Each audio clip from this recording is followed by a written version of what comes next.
The Kosovo War. To fully understand the war, we have to go back to the First Balkan War in 1912, where Greece, Bulgaria, Serbia, and Montenegro mounted an offensive on the Ottoman Empire. This was because the Ottoman Empire was unable to reform itself, govern satisfactorily, or deal with the rising ethnic nationalism of its diverse peoples. The Ottomans also failed to ensure that they would be able to carry out the needed reforms.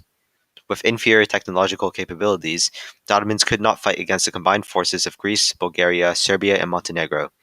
The joint Balkan force drove the Ottomans out of most of their European possessions. After the Ottomans' defeat in the First Balkan War, the 1913 Treaty of London was signed with Western Kosovo ceded to the Kingdom of Montenegro, and Eastern Kosovo ceded to the Kingdom of Serbia. Soon, there were concerted Serbian colonization efforts in Kosovo during various periods between Serbia's 1912 takeover of the province and World War II. Serbian authorities promoted creating new Serb settlements in Kosovo, as well as the assimilation of Albanians into Serbian society, creating tensions between the residents of Kosovo and Serbian residents. Numerous colonist Serb families moved into Kosovo, equalizing the demographic balance between Albanians and Serbs. In 1929, the formation of Yugoslavia once again threatened the delicate ethnic balance in Kosovo. A large-scale Serbian recolonization of Kosovo was undertaken by the government, leading to a forced emigration of Albanians through direct violent measures. This drastically dropped the number of ethnic Albanians in Kosovo, with Serbians reinstated as the majority ethnic group.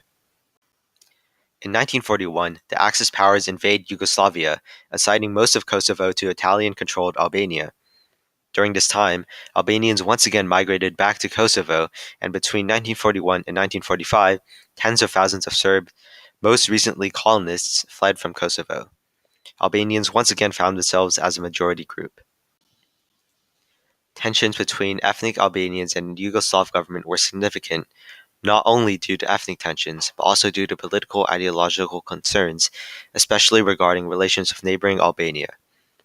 Harsh repressive measures were imposed on Kosovo Albanians due to suspicions that they were sympathizers of the Stalinist regime of Albania. Islam in Kosovo at this time was repressed, and both Albanians and Muslim Slavs were encouraged to declare themselves to be Turkish. At the same time, Serbs and Montenegrins dominated government, security forces, and industrial employment in Kosovo. Albanians resented these conditions and protested against them in the late 1960s, accusing the actions taken by authorities in Kosovo as being colonialistic and repressive.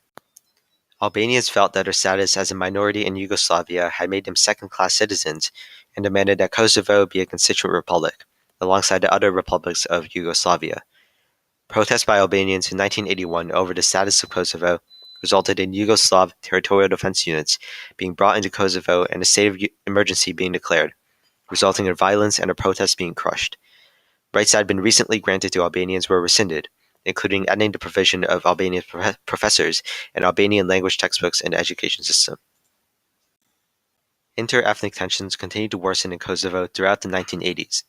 In 1989, Serbian President Slobodan Milosevic, employing a mix of intimidation and political maneuvering, drastically reduced Kosovo's special autonomous status within Serbia and started cultural oppression of the ethnic Albanian population.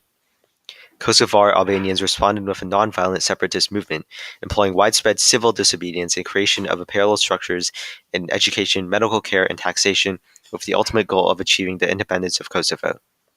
Thus, the Kosovar conflict originated in the late 1980s, starting with non-violent protests in Kosovo against the Serbian government. Led by Ibrahim Rugova, representing the ethnic Albanian population, the protests were directed towards a disregard for constitutional autonomy by then Serbian President and radical nationalist Slobodan Milosevic. These anti-Kosovar sentiments originated from religious differences, as Kosovo was the seat of the Serbian Orthodox Church and was the grounds for several historic battles important to Serbian history. Because the majority of Kosovars are Albanian Muslims, the Serbian government, a remnant of Yugoslavia, attempted to exert full control over the Kosovar people. With the non-violent protests came heightened tensions, and a lack of international intervention emboldened the Serbian government.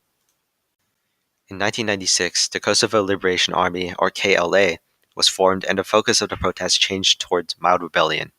In 1998, the KLA began to stage a full revolt, with Serbian and Yugoslav forces fighting to regain control.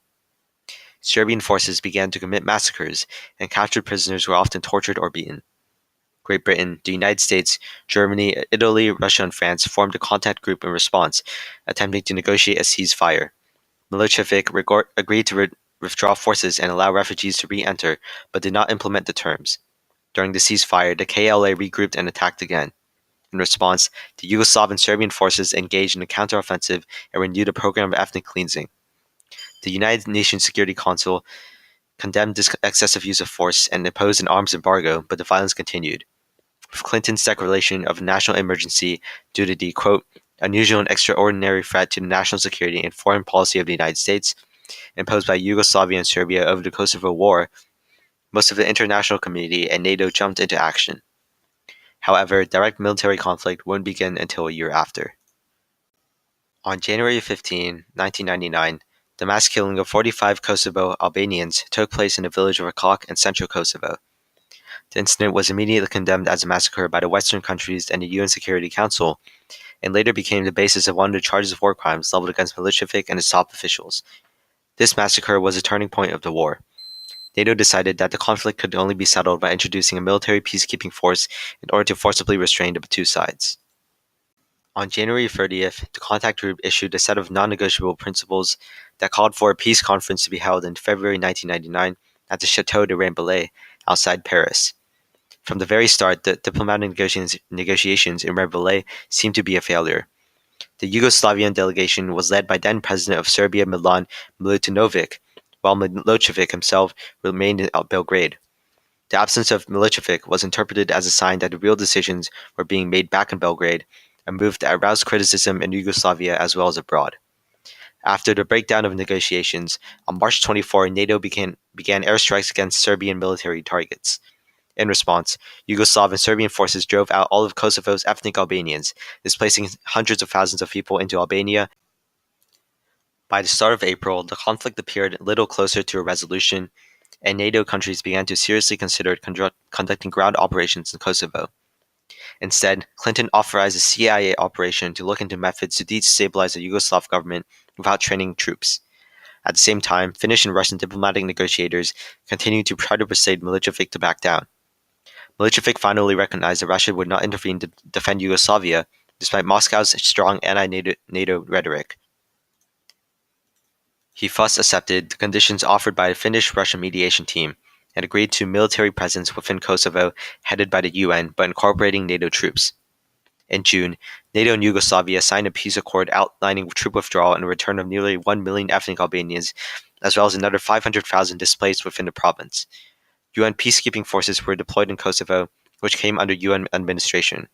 With UN peacekeeping forces preserving the peace in Kosovo, the conflict rapidly came to an end.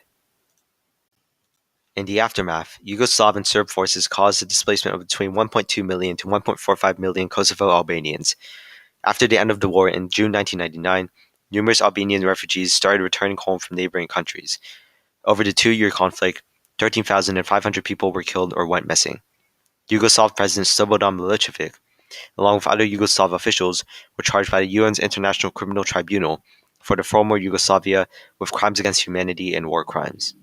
Criticism of the war fell mainly on the shoulders of NATO. Some criticized the NATO intervention as a political diversionary tactic, pointing to the fact that coverage of the bombing directly replaced coverage of the Monica Lewinsky scandal in U.S. news cycles.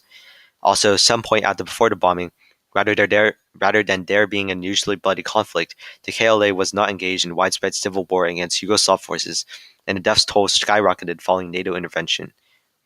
U.S. President Clinton and his administration were accused of inflating the number of Kosovo Albanians killed by state forces. Chinese leaders called the NATO campaign a dangerous precedent of naked aggression in an attempt to gain greater control in Europe. Following the restoration of peace, Kosovo was administered by the UN Interim Administrative Mission in Kosovo. Throughout this period, Yugoslavia changed its name to Serbia and continued to consider Kosovo part of its territory. Nevertheless, under UN supervision, Kosovo developed its structures of an independent country. Tensions between Albanians and Serbs in Kosovo continued into the 21st century. Sporadic violence occurred, as when anti-Serb riots broke out in March 2004 in numerous countries and towns in the Kosovo region. In February 2008, Kosovo declared its independence from Serbia. Although the United States and several influential members of the European Union chose to recognize Kosovo's independence, Serbia did not. Although Kosovo conflict has officially ended, it seems that the religious violence in the region continues to rise.